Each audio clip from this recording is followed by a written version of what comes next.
Hello, Yeah. and welcome to this week's episode of Chaile Time. Toby, Tsepo. welcome. Thank you, Tsepo. How are you? I'm back in the office. I'm well. I was away. Who was Kapstad? Kaapstad. Yeah. Raining when I came there.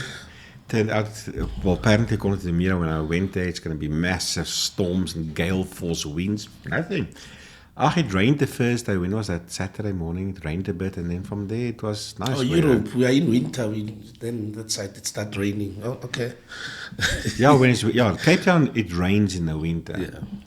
It's not like here. And yourself? No, I'm good. I've been doing a lot of retrenchments and just one CCMA case. Yeah, I've been. I was in Cape Town for the CCMA case. We ended up settling a dispute there. So what was your case about? Where was your case? In Joburg. Oh, okay. But that's the one where you got him to withdraw. To withdraw, it's me. What was that case about? She said she was unfairly dismissed, but she overcharged the customer. She's a cashier, overcharged the customer, and then she got banned at the casino. So Okay. Yeah. But you're good with this thing, man. Yes, you get people to withdraw cases, eh? I talk reality. I talk sense. I think it's because on weekends you're a DJ. So you're in the groove. No, that has got nothing to do with. You know how to talk to people, you see. I know how to talk to people. That's why I love my job. You know, I really love my job because I talk for a living. Yeah. You see, that's why I enjoy Chaile Time because we talk.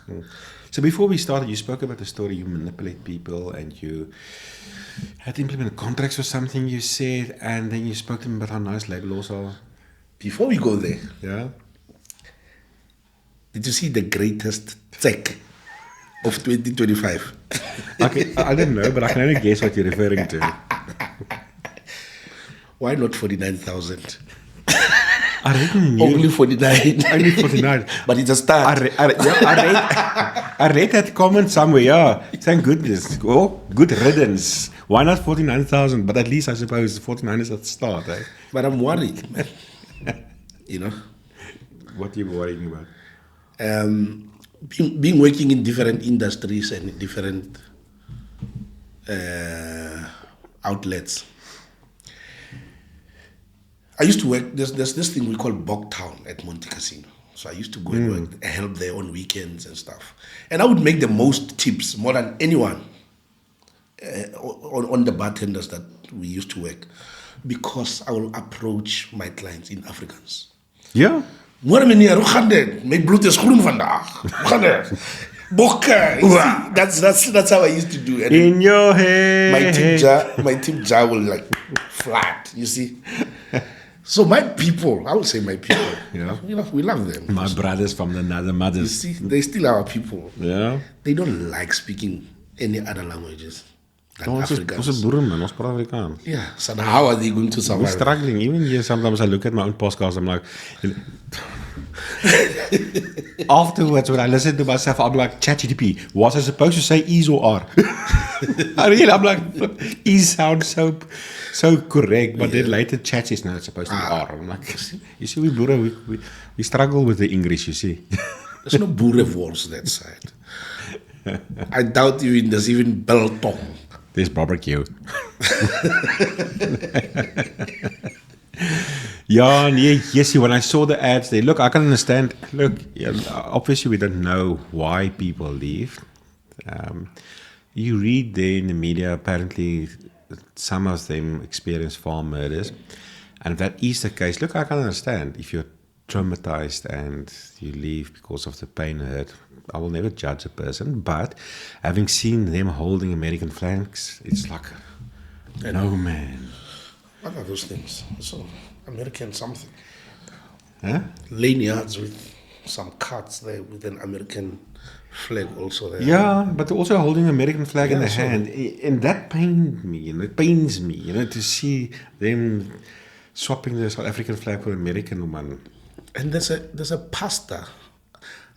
That name is difficult. I can't pronounce apostolical something. I don't know what. Apostolic? No, it's not apostolic. So, on a normal basis, when there's refugee people going in America, the government will hand them to that church. And I read, but the church refused But to the help church them. refused now to say, no, we're not going to. And they ended their relationship after 40 years. After 40 years, yeah, I've read that, yes. Because I didn't recognize these refugees as being real refugees, you know.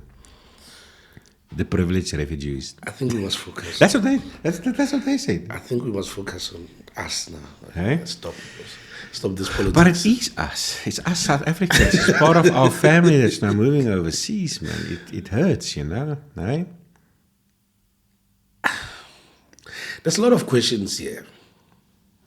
Yeah, I think at the end of the day, there's no Bogtown. I was just talking about Bogtown here now. There's no Bogtown. There's no Springbok rugby. There's no Rassie.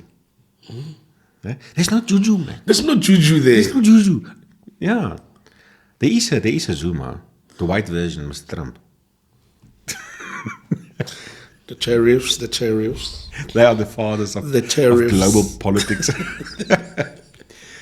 Yeah, but at the end of the day, look, as we spoke last week, you know, our society will still evolve, and I suppose we'll have many more monuments in the future of how we overcame our difficulties and our struggles. I think we must keep on suing ourselves or each other, and so develop certain key pain points and concepts. And so eventually we'll get to the perfect version, like budget, you know.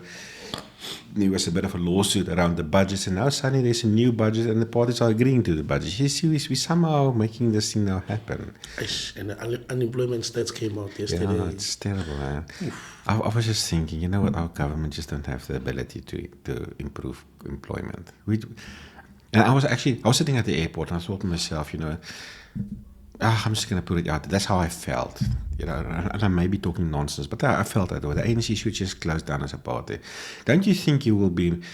I was just thinking to myself, don't you think after 30 years you should feel embarrassed to still campaign, we the party for the future, we create jobs, because you don't? That they don't, especially Fikile Mbalula. When you watch Chinese movies, you know, that kind of guy will always shoot himself because out of embarrassment. Okay, but even, and this is a bit ironic, even though I'm a bit of an advocate that we need a strong ANC and a DA. So in a way, I want the ANC to be strong. But I'm just disappointed that you can still stand there and say, Viva ANC, we're going to create jobs, you know. But we haven't created jobs for 30 years. So for me, it is not really about the ANC. It's about the fact that we're not victorious as South Africans when it comes to competing on a global scale. And we're actually going to talk about that a bit today. And, you know, it just seems so hopeless. You want the balance. There won't be a balance, but at least there must be a way forward. That's why I have high hopes for the GNU. Because now it is not just one party making all the decisions. Now it's a collective. Now it's the ANC, the IFP, you know, the Actions SAs, you know, the Patriotic Alliance, the DA, the Freedom Front Plus. They're all they are forced into the same bed now. And, you know, we have to collectively start making decisions. So hopefully we will slowly move into the future, into a better future. Surely we will. Yeah. But anyway, so shout out. Do we have a shout out? We do. A Chaile shout out for this week? We do have a Chaile shout out. For those of you who don't know, we are now, as part of the Chaile Time program, we offer employees an opportunity to send us like a 30 or a 40-second selfie video where you promote yourself in terms of your skills and qualifications, and just basically why employers must employ you and what kind of opportunity you're looking for. And we put it on here, and in the description below we also put your CV. You obviously sign in approving that we can do so, and also in the description we link our database with fresh vacancies that we have available in our network. So Tsepo, who's our shout out? Today we have Jabulile Ntuli. Okay, Jabulile Ntuli, she's got a national diploma in human resources, and she's been working administrative work within the HR fraternity from 2015. Between 2015 and 2021, she's been active in that community liaison personnel administrator in different companies. So Just check on the description. You'll find the details, and then if she matches your requirements, check on her CV. So let's have a bit of a look and see what Miss Ntuli is all about. No, it's Miss. I said Miss Ntuli. You said Miss. I thought you said Mister. No. You see, the African's I tongue. said Miss Ntuli. The African's tongue, it's very strong. Aye. America. And they're going to struggle in America. But let's not take the show away. Miss Ntuli. Okay. Hello, my name is Jabulile Ntuli from Durban, Ntuli. I'm looking for entry-level post in HR. I have human resource management diploma and hands-on experience. I'm confident about my ability to support your team, passionate about fostering a positive workplace relationships, driving employee engagement, and also contribute to your organizational success. And I want to discuss my skills and enthusiasm. How can it be beneficial to your company? Thank you. Okay, what are we talking about today, Minyarnal? Yes, yeah. So the title for today is "This is why iPhones aren't made in South Africa." This is why iPhones aren't made in South Africa. And not in America either. Let me just first take Just say. It's made in China. Danko. You know, Tsepo, a long time ago, was actually a friend of my wife. And then when I met my wife, so this lady became a mutual friend. And she was the senior buyer for a clothing retailer, a very well-known clothing retailer in South Africa. And part of her job was to regularly go overseas, specifically to the United Kingdom, to buy baby clothes. So she was the buyer for baby clothes. So what she will do is she will buy the baby, go for shopping, buy baby clothes, bring it back to South Africa, export it to China for the clothing manufacturers to make it there, and then import it back to sell it in our retailers. Yet we have a clothing manufacturing industry in South Africa. Is the machine running 24 hours in South Africa? I'm just asking. You see, I love my chair because I only pose questions and I need to understand.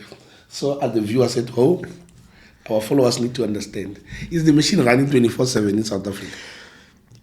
The whole reason, well, to answer your question, probably the biggest reason why Donald Trump is imposing all these huge tariffs globally is because he wants to convince foreign nations to transfer manufacturing into the United States. So, Barack Obama, when he was president, he had a lunch once with the late Steve Jobs. And he asked Steve, why don't you move manufacturing of iPhones back into the States? Because it's done in China. And Steve Jobs, I read this article roughly a week or so ago, and it just made me think, He said he cannot do it because the American workforce is not as skilled and flexible as the Chinese workforce. And then he gave an example. They had to launch a new phone in terms of that story now the next day. And the evening before, they had a design change in terms of the screen of the phone. Midnight that night, the factory manager gave 5,000 employees a cookie and a cup of tea, and now we continue with our shift. Now remember, they've been working the whole day already. Now we're continuing with our shift. From the next day, they were manufacturing 10,000 new phones per day. America can't do that. But I'm not talking about America now, I'm talking about South Africa. You know what you're going to hear? Can we do that? You know what you're going to hear in South Africa? Vanan gaan ons brei. Wanneer gaan ons brei? Nee. That's definitely not going to be the conversation. The conversation is we need to consult with the union first. And it's long weekend. Yes. And the union's going to say no. I need to go I need to travel somewhere because it's long weekend. It's most... Mm-hmm. Yeah. Like I was saying, you touched on something that I was talking about earlier. Yeah. I went to implement contracts last week. Yeah. I went to It's one organization now. It's in Gauteng. I think they bought over from the previous organization, but now they have the new owners or something.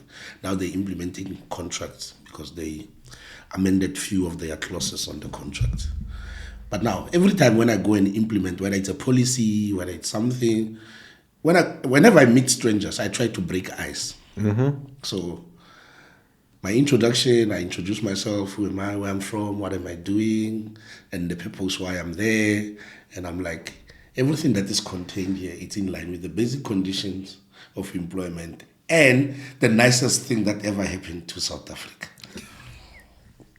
The LRA. Because protection of workers' rights. Because this is nice. This is heaven. Do you think they toy in China? I think they will get a head shot. But yeah, we want our overtime, or we won't work overtime, or we want to collectively bargain for salary increases. You see, Tsepo, so the question I'm asking, and I suppose this is the age-old debate in South Africa, are our labor laws so strenuous that it discourages investment? And I'm not advocating for or against a certain position, but I'm asking the questions, and that's the purpose of the podcast, to put it out there and say, listen, let's compare ourselves with other markets and ask ourselves, how are we doing? Is this real? Because now I know our other South African brother, Mr. Musk. Yes. Okay.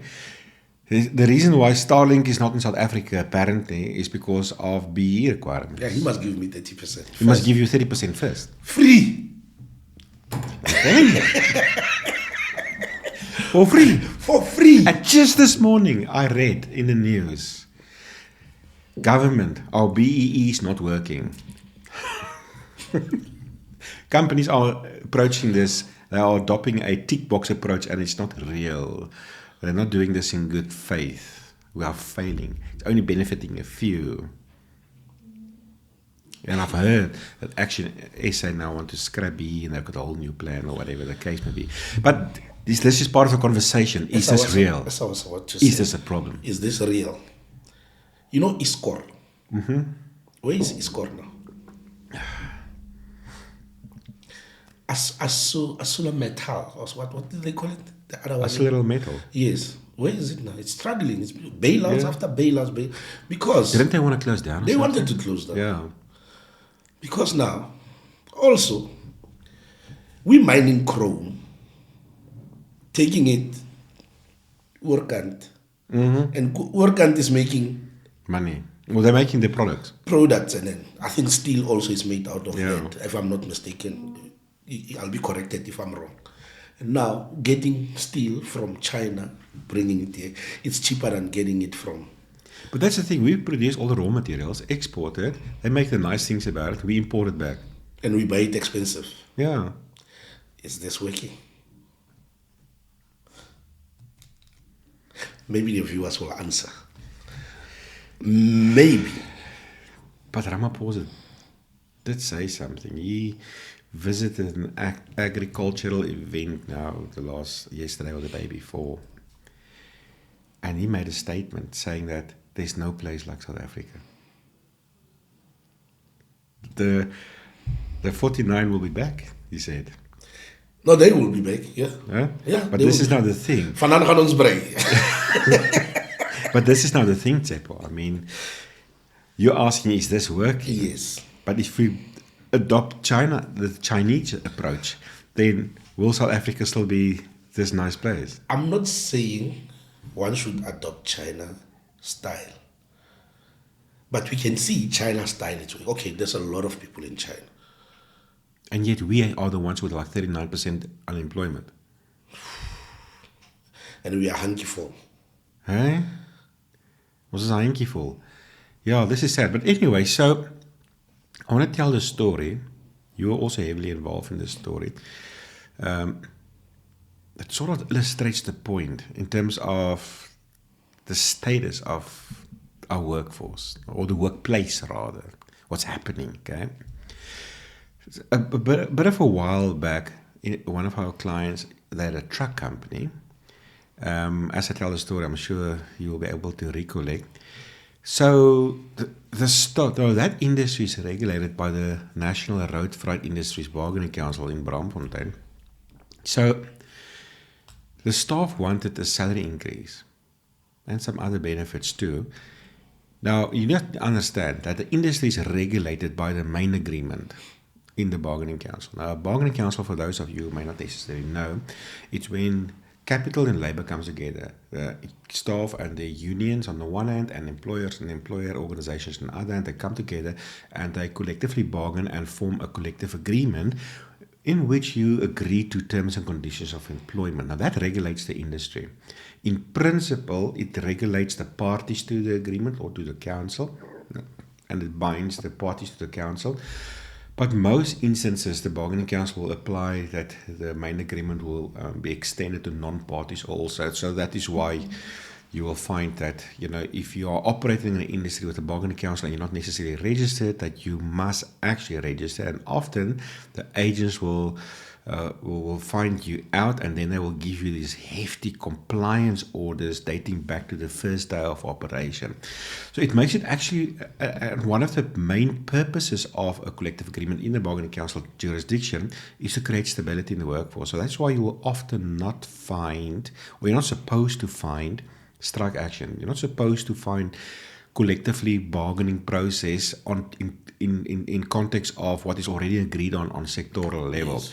You may find, collectively bargain on substantive agreements, nitty-gritty T's and C's in the workplace, which is not covered by the collective or the collective agreement itself. So it's supposed to create stability, but in this case, the staff wanted salary increases. Now, that company was already paying more than what is required by the main agreement. So they then went to find a union the company doesn't know them. They've got no organizational rights. They just want a pitch up there, and now they want to collectively bargain with the employer. So the employer didn't want to collectively bargain with them. And vragtig, they arranged an illegal strike. A lot of the truck drivers went on a strike. Eventually, through a due process, 20 of them got dismissed. It was violent. 28. There was gunshots. I went for hiding for 2 days. Yeah, at that time you were actually very involved. I was very involved. I went on a serious hiding for 2 days because apparently that third party, do we call it a union or what? That third party union. Yes. The people were looking for me because remember I'm a sellout. Yeah. Yeah. I'm selling my people to white people. Yeah. So I went for like a hiding for 2 days. Yeah, but that illegal strike, that unprotected strike, become very violent with gunshots. And this is the thing, there's no cookies. There's no cookies there. Cookies and a cup of tea. Now, investors are looking at this from the outside and say, but listen, here you have a union, nobody knows them in terms of the company now. Okay, there's no organizational rights. Staff want the increase, which is, they're already getting paid more than what's being regulated by the main agreement. And the company don't want to bargain with them, and suddenly you have this massive strike. I went on actually to handle the matter. Both you and I handled it. I handled the initial phases, yes. But then eventually you took over. So tell us a bit more of what happened there, Meneer Kanama, because this is a soapy. Listen, do we have popcorn? This is one of my favorite stories. This is when I on the final day now of arbitration, that's when I appear now to be. But this has been like many months. It's like a year. So it was arbitration took about a year. Yeah, it was a full year. So, but on the last day, that's when now I appear, and you were not there because we were always there sitting together. But on that day, you were not there. Yeah, yeah. It was just me, and then I just knew you were the better candidate because you actually worked for the company. Yes. You know the ins and outs. For me, they can tell me shit. Bloop, bloop, bloop. But for you, they can't. Because you know them, you've employed them, you know all the ins and outs of that industry. They can't tell you nonsense, you see. So that's when I was like, so Meneer, you actually wanted to bargain on that day. and then you went on an illegal strike, I put it to you that you turned off your truck at 5:45 in the morning. You see the conversation on WhatsApp. Sell out. Why it's not capital? You stayed the whole day, but after 5 p.m. when now the company agreed that they're gonna give you meal allowance every Friday, this, then the tracker shows that your truck started. But you say it was faulty. The truck is faulty. You are not telling the truth. You were bugging, you were on an illegal strike, and I put it to you that you were on an illegal strike. Tell me something. You know I'm a guy with an open door policy. He said, yes, I know. When you have problems, personal problems, you come to me, yes. But on the day I called you, you ignored my calls. The very same guy who's always nice to you, who have an open door policy, you ignored me completely. But you only started your truck after he spoke about That's money. why I put you That's there. why I put it. That's why I put it to you. I put you there. Strategic. You were just amazing. Yeah. They didn't believe their eyes. Everyone was like, the commissioner was giving a smack and saying, shaking her head. But yeah, that's how it went down. And you know what? I what? was taken to the labor court. No, it was not taken to the labor court. No. Like they didn't have jurisdiction. You see, this is the thing. That when it comes to illegal strike, Yes. the CCMA or the bargaining councils don't have jurisdiction to arbitrate that dismissal. If the employee was dismissed for an participating in an unprotected or illegal strike. But now the thing is, when an employee filed that kind of dispute, the CCMA or bargaining council won't just upfront say, we don't have jurisdiction. They must first hear the case. And at the end of the case, then the commissioner, taking all the facts into consideration, will then make a decision. You see, because, sometimes employers may also camouflage a case that, we say it's for illegal strike, but it's not really. So the commissioner won't know up front.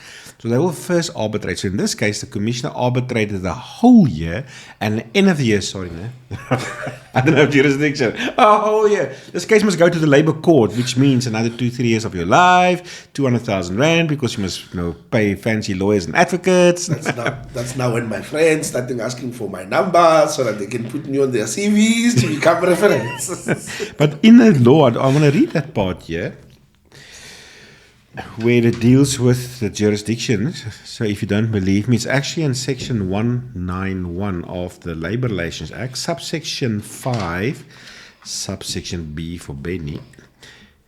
Now, this section deals with, where disputes are, where you will find recourse. Do you arbitrate a certain dispute or do you adjudicate a certain dispute at the labor court, So this section actually states that the employee may refer the dispute to the labor court, okay, not the CCMA or bargaining council, for adjudication if the employee has alleged that the reason for dismissal is, and then among others, the employee's participation in a strike that does not comply with the provisions of Chapter 4.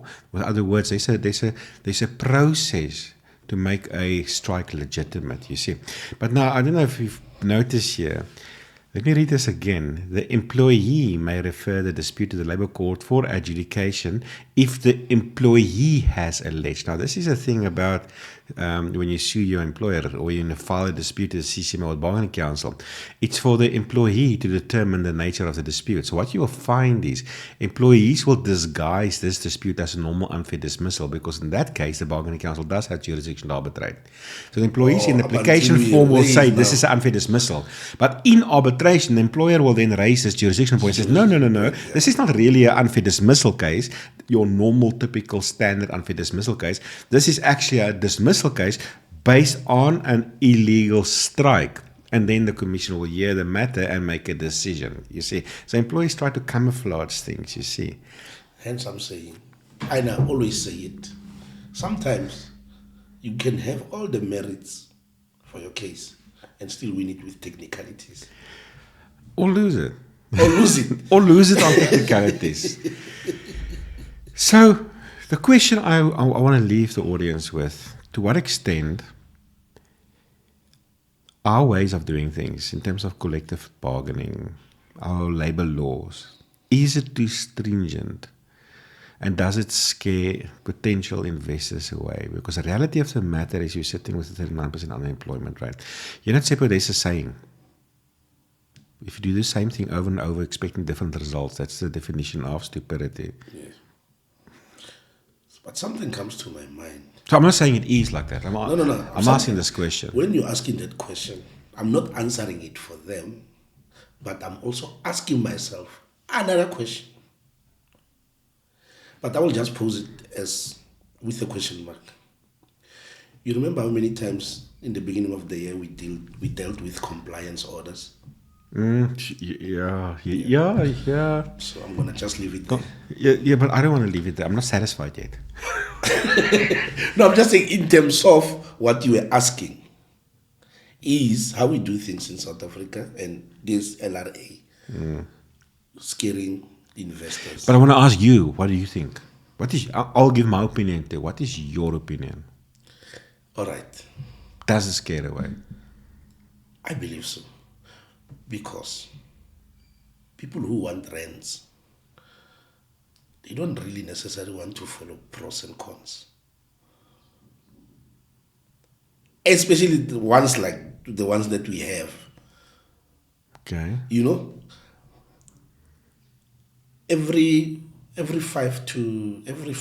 After 5 hours, one must take a 30 minutes break, something like that. Mm-hmm.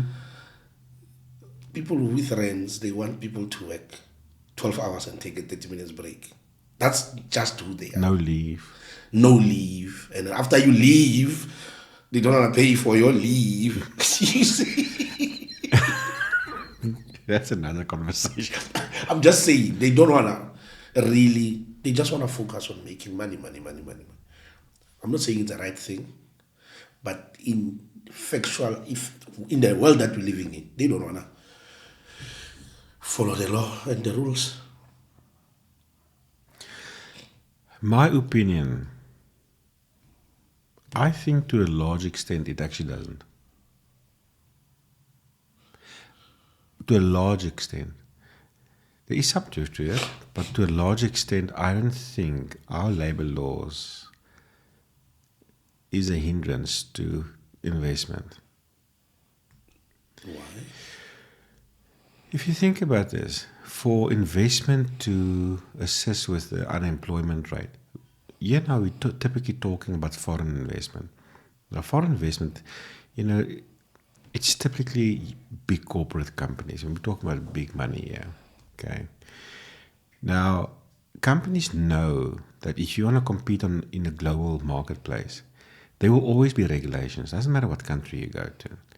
And it's a big buzzword. And something I've learned now also, this whole debate about tariffs and so. I started to realize, but listen, on the global marketplace, there's a lot of competition about which countries got tariffs, where are they free trade. There's a lot of politics behind it.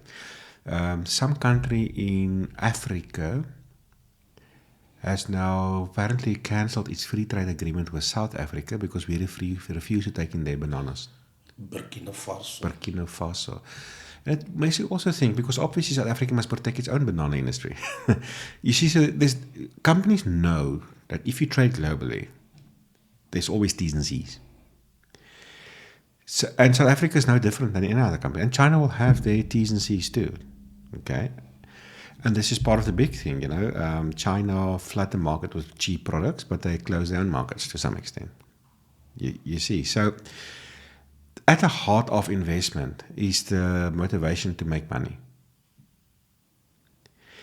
And there is money to be made in South Africa. Yeah. So why, and this is a question I'm asking, do you really want to tell me a company don't want to come invest in South Africa because, when you fire somebody, you must go to the CCMA? Really? No. They don't worry about these things. They've got HR managers dealing with this nonsense. This is small, petty, in the broader scheme of things. Going to the CCMA is small stuff. Collective bargaining, probably every country in the world's got collective bargaining at some level or whatever the case may be. There will be regulations, whatever. Many companies or countries in the world has minimum wages. Is that really something that will scare investors away? I mean, think about this. If you have to pay minimum wage in South Africa, you have to deal with the union. You need to deal with the CCMA. By the end of the year, you made 10 billion rand. Is it really an issue? So are you saying this in the cases that we dealt with in terms of compliance, is it total ignorance?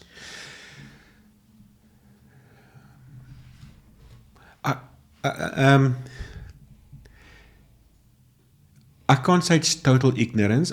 In terms of my experience, I think it is very relevant when it comes to micro enterprises and SMEs. Yes.